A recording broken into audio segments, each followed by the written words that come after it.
നിയമസഭാ തെരഞ്ഞെടുപ്പ് വിജയത്തിന് പിന്നാലെ UDF സർക്കാരിൽ മുഖ്യമന്ത്രിയാകുവാൻ പിടിമുറുക്കി AIC general secretary KC Venugopal 23 Congress MLA-മാരിൽ ഭൂരിപക്ഷം പേരും തങ്ങൾക്കൊപ്പം നിൽക്കുമെന്നാണ് വേണുഗോപാൽ വിഭാഗം അവകാശപ്പെടുന്നത്. വേണുഗോപാലിനൊപ്പം നിൽക്കുന്ന 35 MLA-മാർക്ക് പുറമെ I ഗ്രൂപ്പിൽ നിന്ന് 8 MLA-മാരുടെയും 3 സ്വതന്ത്രരുടെയും ഉൾപ്പെടെ 46 പേരുടെ പിന്തുണയുണ്ടാകുമെന്നാണ്. അതിനിടെ കേരളത്തിന് പുറമെ ഡൽഹി കേരള ഹൗസിലും വേണുഗോപാലിന് വേണ്ടി ഫ്ലക്സ് ബോർഡുകൾ ഉയർന്നിട്ടുണ്ട്. യൂത്ത് കോൺഗ്രസിൻ്റെ പേരിലാണ് ബോർഡുകൾ.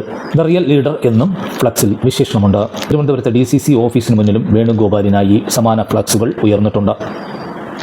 കുഞ്ഞുഞ്ഞിന് ശേഷം KC എന്ന അടിക്കുറിപ്പോടെ കൊച്ചിയിലും ബോർഡുകൾ സ്ഥാപിച്ചിട്ടുണ്ട്.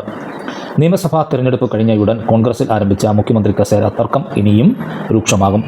നിലവിലുള്ള പ്രതിപക്ഷ നേതാവ് എന്ന നിലയിൽ VD സതീശനും മുതിർന്ന നേതാവും പ്രതിപക്ഷ നേതാവുമായ രമേശ് ചെന്നിത്തലയുമായുള്ള മത്സരത്തിൽ ഹൈക്കമാൻഡിൻ്റെ നോമിനിയായി KC വേണുഗോപാൽ എത്തുമോ എന്ന് കണ്ടറിയണം.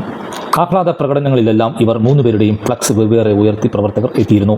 ബോർഡുകൾക്കും ബാനറുകൾക്കും പുറമെ പത്രപരസ്യങ്ങളും ഡോക്യുമെൻ്ററികളും സൈബറിടത്തെ പോരാട്ടവുമെല്ലാമുള്ള തർക്കം ഹൈക്കമാൻഡ് വിലക്കിയിട്ടും അവസാനിപ്പിച്ചിരുന്നില്ല.